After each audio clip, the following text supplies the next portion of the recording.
mean, I think Ro explained who I am and who my grandfather is. Like, my grandfather was put in prison. I have cousins that were executed. I had a cousin who had to escape. Like, I mean, I've had another cousin that was in prison for 3 years for speaking out against the regime. So I'm not saying this because I'm trying to sugarcoat what I'm saying. Hang on, AJ. I'm trying to say that when I answer you guys, if I add a little bit more context or depth to it, if you listen carefully, you will still hear my response to you. I'm sorry, Marianne. Saying it take concern is not a direct answer to the question. I welcome your injecting of nuance in the conversation. But again, if you actually listen carefully to what you just said, you did not answer the question directly. And that's fine. You don't have to answer the question. But I don't like pretending that you're answering and then not answering it. Saying you understand and empathize with the concern and it's a problem, that's not an answering of the question of whether or not you believe the IRGC and these mullahs should or should not be armed with a nuclear weapon. Forget about whether pretending to be an Israeli and whether you understand the concerns from a global perspective, from an objective perspective. Do you believe the IRGC should be armed with a nuke? And I'm actually not, I'm asking it rhetorically now because the last 3 times you were asked it directly, you again just evade it and you say it's a concern. That's not an answer. I'm sorry. So rhetorically, any nation that doesn't follow the rules of engagement should not have a nuclear weapon. And the reason why I brought up Pakistan was because if we're framing it on principle of any nation who doesn't follow the rules of being able to have one or create one, when they have an enrichment program or nuclear reactors or whatever, I'm going to say it again, AJ. Rhetorically, I don't think that any nation should have that capability. So if we're saying that, if I'm saying that, that means that if Iran checks off the boxes and is not doing what they're supposed to be doing, then Iran also should not have a nuclear weapon. I take it how you want, AJ. I am done engaging in this if you guys don't want to listen carefully. But I'm saying that on principle, I am operating on principle as my North Star because right now in this very emotional time, when a lot of people are upset about a lot of things, there's only one thing that can guide us and ground us to the ground. And that's principle. So on principle, no, I do not think that any nation should have that, including Iran. And I hope that finally answers your question. I'm going to jump in here. David, hold on a second, because I've been listening for like the last hour and a half, whatever. Now I'm just going to speak my opinion. No smoke with anybody. I respect most of the people on the stage. But we have a regime, right, that fully funds Hezbollah, Hamas, the Houthis, as a Zionist, an American Jew, right? They got to be taken out just for that because they're the shit stirrers in that region. That's my opinion. Now, as far as them having the nukes, when they come out and say the day we get the bomb is the day we use the bomb, right? I believe them because of the support they have for these terrorist organizations. I believe that they want to destroy Israel, right? But let me say this. And I was thinking about this while you guys were having this conversation. And it's not the same, but it kind of ties together in my crazy Brooklyn mind. When Abraham Lincoln engaged in the Civil War, his goal wasn't to free the slaves. His goal was to keep the Union together. If the Persian people could somehow gain their freedom through this, I say God bless them. Let them live free. Give them, and whatever may come. But you know what? We know what we're dealing with right now, and what we see: the oppression, the suppression, the killing of their own people. So people can say what they want. They can ride the fence.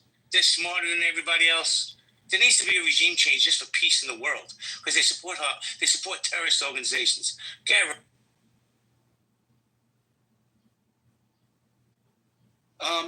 Okay, so I've stayed up well past my bedtime, but it's been really worthwhile.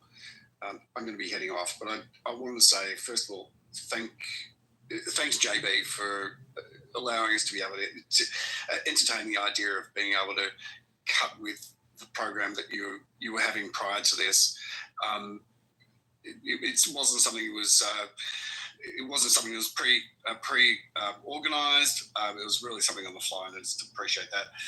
a big thanks to Miriam. Please, Miriam, feel free to be able to stay around. I just want to thank you personally for, I guess, look, I mean, your position is something that is, I find really interesting. I don't fully understand it. I'm not going to say that I disagree with it entirely, but it's something I feel like I need to be able to have, and I would love the opportunity to be able to have further discussion with you about it at some point in time. Now, I guess, and say, look, you've been through so much. You've shared with me privately what's occurred. I'm really happy for you, finally coming out and sharing what your experience has been and what your history is and your family and so forth. It must be it must be a great relief for you in some way, shape, or form. In many ways, in fact. So, look, with that, I just want to say good night. Thanks so much for entertaining the conversation. I look forward to doing it again. Always a pleasure. Hold on, guys. Listen, when Rohan leaves this room, got like maybe another 10 minutes. Let's be civil to each other. You didn't hear me speaking? I'm sorry. You didn't hear my voice? I'm sorry. You want me to get a little louder? Maybe he didn't talk. Okay. Hold on a second. Can I run my room? Thank you. We're going to go Navin, and then I want to go... Oh, Michaela left. Oh, Michaela, you're there. We'll go Navin, then Michaela. Go ahead. Thank you, JB. So I'm here. I'm an Indian. A lot of problems can be solved because a lot of people can make fun of Indians easily, and I don't take it to heart. Okay, do not redeem all the stuff. But anyway, basically, I kind of understand where both sides are coming from. Mostly because when I follow American politics, I kind of feel like no one wants boots on the ground for this kind of war. Okay. Israel war. I think Trump is doing kind of really good by trying to raise support Israeli people by trying to dismantle the nukes or whatever. But when the Israeli people said they want to kill the leader of Iran, Trump initially said no, don't kill him, because I think he knew like if that happened, if a sudden regime change happened, there was going to be like a power vacuum or something like that. Or because there might, like whatever happened in the previous Middle Eastern wars, all the terrorist groups or whatever, they could have been born anew or something like that. Maybe that's why like regime change is kind of being, hesitated upon. And I think Miriam is kind of leaning on towards whatever JB and other people, I think AI, was it? He wasn't here, he isn't here right now, is kind of on that point. I mean, Mariam is on that point, but she can't say certain things or whatever. So she can't openly state it, this is what I feel. So basically, I think that quick regime change will lead to a lot of unforeseen consequences. So I think it'd be best to like dismantle the nukes, and then let's see how the regime change goes or whatever, how the people feel about it or whatever. That's my opinion. Thank you, Naveen. Thank you, Naveen. Michaela, are you there, Michaela? Yeah, I just have a minute. I have an appointment coming up. I just wanted, I've been in and out, but I'd like to know if Miriam, I would think that maybe the Crown Prince is talking to the Kurds, I hope. I would think that maybe he would be forming a provisional government that would include them and maybe solve part of that problem. Miriam? Yeah, can you hear me? Yes. So I'm going to share something I've shared in smaller circles here amongst all of you.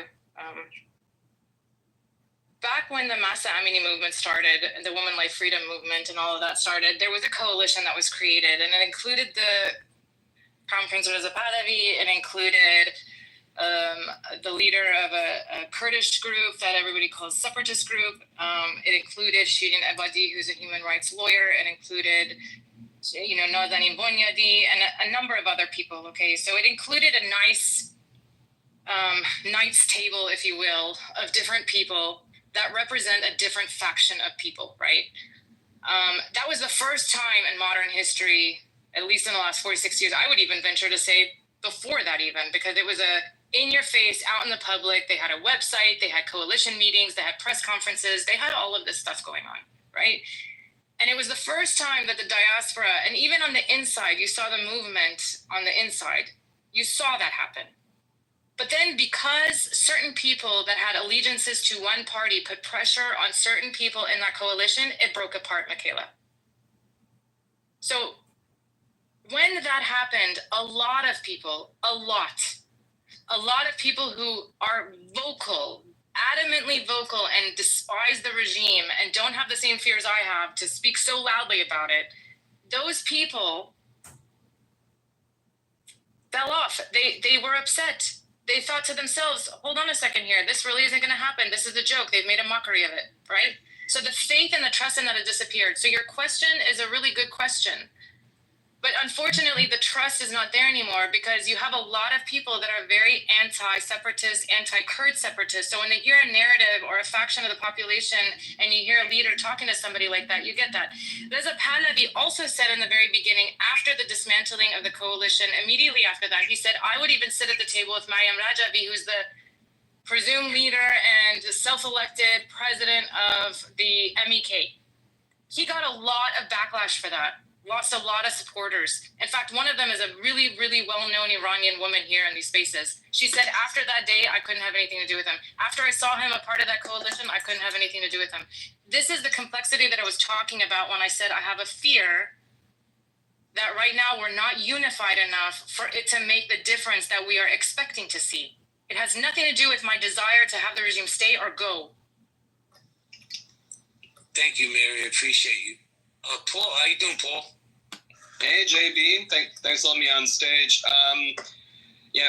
As an American, I'm just kind of taking a wide view on this from the understanding that the last time we went into a country in the Middle East with this kind of complexity, we spent almost 20 years there, and Iraq is still kind of a gigantic mess of conflicting ideological and religious and ethnic groups that are still fighting for dominance. So I really don't want us involved in Iran in any way, shape, or form. The population is almost 3 times the size of Iraq. It would be trillions of dollars if we went in there. Decapitating the Iranian regime is probably a no-go because they have so many bunkers. They have backups. They have continuity of government plans the same way that the U.S. and most Western governments do. So the fact is, removing them is, unless you're willing to put the U.S. military and the Israeli Defense Forces on the ground, it's probably going to be a no-go. So, the fact is, negotiations are probably the only way you're going to get out of this. And the idea Hey, Paul, let me ask you a question. Respectfully, did you see when the IDF sent those beepers out? How they were able to eliminate a bunch of people with just beepers? Did you see how? Wait. Let me finish. Did you see how they saved my friend Shlomi from this app when they went in there and they rescued him and 3 other hostages? I'm sure if they want to assassinate the head of the regime over there, it wouldn't take much. So I think they probably could, but there are layers of government they've built in there. They've been under siege for almost 50 years. These aren't stupid people. This isn't a terrorist cell like Hezbollah. This is an actual functional centralized government with tax revenue and with foreign relations. I think there's a very real difference between regime change and removing Hezbollah's leadership and going after a centralized nation state. That this is a very different thing. It was even different in Iraq. Iraq had spent 15 years under severe economic limitations. There were trade barriers. They couldn't trade oil abroad, and they'd been slowly sort of whittled away. Iran is in a very different situation. They know the terrain. They know the people. This is going to be a very, very difficult and hard campaign. If the U.S. really wants to go in and start bombing them, I think it's going to be a very different campaign than what we've been used to for the last 20 or 30 years, which is these blitzkrieg strikes. You drop bombs and you put special forces on the ground, and congratulations, we've now removed the regime. This is a very different situation. So I think the other thing that we need to keep in mind here is that I understand if I was an Israeli, I would not want them to have a bomb, but the Israelis do have a fully functioning nuclear arsenal of their own of at least 100, if not 200 nuclear weapons. We know they've open air tested in the late 70s with the South Africans down in the South Atlantic Ocean. they do have a functioning nuclear arsenal that, I think somebody brought up to Miriam, like, why don't they just go into Pakistan? If the Pakistanis ever launched a weapon at the Israelis, it wouldn't just be the Israelis launching at them. The Indians have a fully functioning arsenal of a couple of hundred warheads themselves. Pakistan would be a pile of ash at the end of that. Like, there would be no sort of wavering. Everybody would launch at them, and that would be the end of it.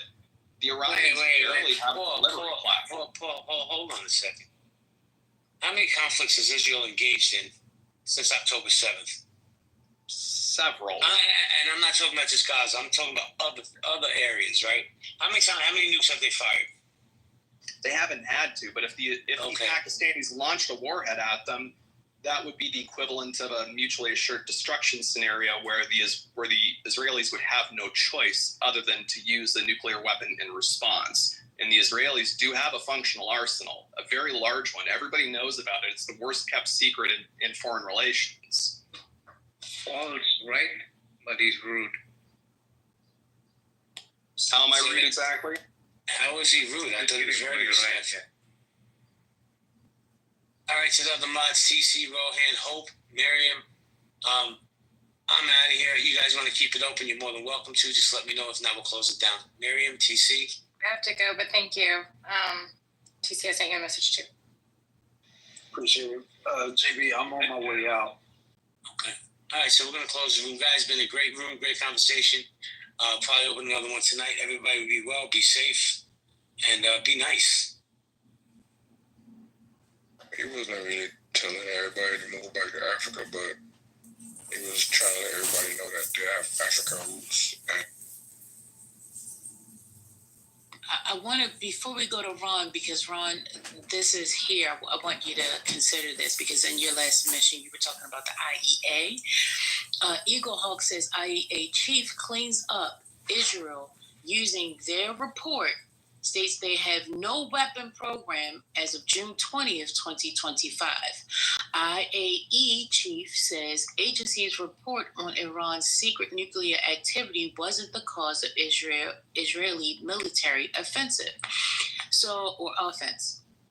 And he puts that link in the chat. I'm not sure if you had a chance to look at that, but the IAEA is saying, listen, don't make them the reason why we go to war, because they have not said that they are at the 60%. Go ahead. Can I answer a statement that Fires made? Because I just want to clarify. No, Pete. No. I got to be impeccable about my word. I said I was going to Ron. That's what I'm doing. You can get in after Ron, since nobody asked. Cool beans. And y'all gonna have to run yourselves in a minute, because I gotta do some things. I gotta also speak to my girl Mel. Hey Mel, y'all was showing up last night. Hey Dr. Happy Friday. Happy Saturday. Happy Saturday. All right, go ahead, Ron. Oh my. So I'm looking at a copy of the CIA report that Fies believes that he quoted about Israel stealing fissionable material or uranium in 1965, and it says there's no credible evidence that it was released. Now I don't know if how useful this report is from the CIA.gov, but that's what it says. And in the event, basically that's it. I mean, nobody knows that Israel has any weapons. Nobody's ever seen them, and most of it's just sort of conspiracy theories. Now, it's possible that Israel may have them. I don't know, but as far as any other evidence that I've looked at on the internet, nobody says that it has it. And I don't think that anybody has a quote-unquote God-given right to just build nuclear weapons. One of the reasons why we have such restrictions on certain weapons is because they are so dangerous that they can cause cataclysmic issues in society, right? Just one nuclear bomb in the middle of anywhere can cause a drift of humans to move from one place to another, and also cause damage to the atmosphere as we know it. Unfortunately, it seems that aspect, based off of what I know from people who have lived in Iran and who live in Iran that I've spoken to, the current regime is not a type of regime regime that you want to trust. I understand that some of us have issues with America and what America has done throughout history, but I do think that there are some bad people that you can trust to some extent, and there's some bad people that you don't fully understand. I think that people in the West really don't understand what it is to live in certain environments, especially those that are controlled by a particular type of religious ideology. And unfortunately, that is the current situation of the Iranian regime. And again, when we say the regime, we mean the Ayatollah, and not necessarily the people or the government, but the supreme leader of religious ideology.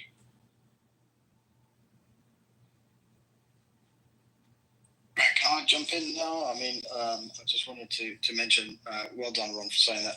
But also, I just want to say, Fires mentioned something earlier. He said that Israel has attacked 6 countries in however many years, and Iran has not attacked one. Well, I'll tell you where you're completely wrong here, Fires, is that the reason why these countries have been attacked is because Iran has been funding and projecting its proxies and promoting its proxies through these countries. If you take a look at all the countries that have been attacked by Israel, it is effectively those terrorist organizations that have been set up and funded by Iran.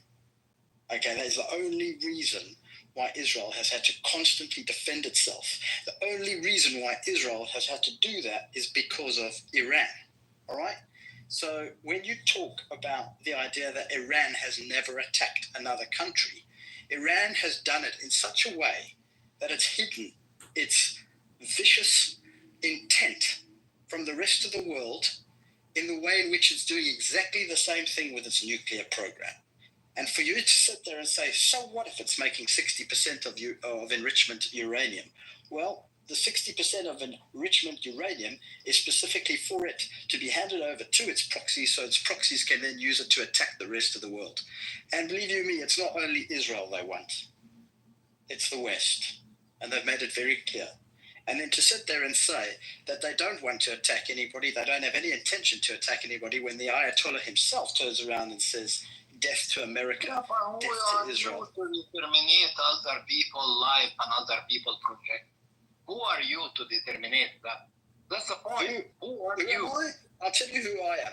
I am the person who's going to protect my next of kin from somebody who says they want to take my life. That's who I am. Who are you to tell me that you want to take my life? The mods, I would like to respond to Ron and Pikachu. Okay, I think it's okay to respond. Ron, you mentioned about you do not know whether Israel has nuclear weapons or not. See, nobody knows, but everybody thinks, most of the analysts and experts think Israel has nuclear weapons. That's why everybody has been asking that Israel should sign the NPT and allow IAEA inspectors to inspect its sites so that it can be clear whether it has nuclear weapons or not. And here's the point. If Israel doesn't have nuclear weapons, why doesn't it allow the IAEA to do the inspections? It has nothing to fear if it doesn't have the nuclear weapons. Then as far as Pikachu, your point is concerned, here's my answer. Okay, yes, Iran has been empowering Hezbollah, Hamas, and other organizations, just as Israel has been empowering Al-Qaeda and ISIS in Syria. And I think Iran did the right thing by empowering Hezbollah and Hamas because they are resistance forces. They may be terrorist organizations for you, but for me, they were fighting an occupation. Okay, and both of them, incidentally, were born in the 1980s, Hezbollah and Hamas, whereas Israel was born in 1948. Okay, so that shows that they were a product of something. What was that something? That something was oppression and occupation by Israel. Otherwise, Hezbollah and Hamas would not have been born. Okay, and I see nothing wrong in Israel, in Iran, supporting these organizations and helping them. And I would like Iran to continue to do so, just like America does it to Israel. So why should I have a problem with that? And I feel threatened. You kept saying somebody supporting somebody. No, Pikachu, I didn't complete. Pikachu, I didn't complete. Please. I'm coming to that. Okay, they have. I'm. Everybody feels threatened by what Israel will do next. Okay, you're talking about they shouted death to America. Ayatollah shouted. Somebody said death to Israel. Okay, there are 24 Israeli ministers right now who are saying that every Palestinian should be annihilated. Every Palestinian, including Netanyahu, Ben Gvir, Smotrich. That is false. No, what is false? People you can do your hasbara as much as possible. Please don't interrupt again. You got 30 seconds. Go ahead. Okay, there is Google, there is AI, there is ChatGPT. People can check what the Israeli leaders have been saying. So according to your logic, Pikachu, Palestinians, because they are being threatened with death, they have a right to annihilate Israel then. That's what you are saying. Well, you heard it all here, folks. You heard Fayez saying, I'm in full support of Iran continuing with its death rant to America and Israel. Good. Congratulations, Fayez. Let me respond. I didn't say that. I said I support Iran supporting Hamas and Hezbollah. No, you That's it. you don't even have to correct yourself. We know what you said. Like when people say stuff like that, it just lets us know how fucking off base you are. Oh, sure, Sydney. First of all, don't come off your mic and tell me. Don't have to correct yourself. We heard what you said. It wasn't like that. All right, listen. Y'all gotta chill back. All right, cool. Like, listen. Today is the day of Sabbath. All right, for those that practice. If you don't, then that's fine, but still respect others. All this hostility is giving me anxiety, and I don't need anxiety because then that means I can't rest in my femininity, right? So you guys want me to talk soft to you? You want me to be nice and kind? I need you guys to do the same to each other. All right? When you guys come off a mic and you start interrupting, that's you're not holding your water. Okay, who's that? This is the teacher Khamenei. So you can have a seat. And he's not the Okay, you need to have a seat in the audience too. Thank you. Go ahead, little Ashy. I'm not going to take disrespect because I don't disrespect people. But if you disrespect me, I definitely will return in kind. Thank you. The conversation was going good. Guys, just let one another talk one at a time. And Mods, if you're there, I need your help. I need to get ready for something. Hey, Dr. Goddess, how are you? Happy Saturday. Ash, I see you flashing your mic. But there was a conversation. Okay, Sydney, I see you flashing your mic.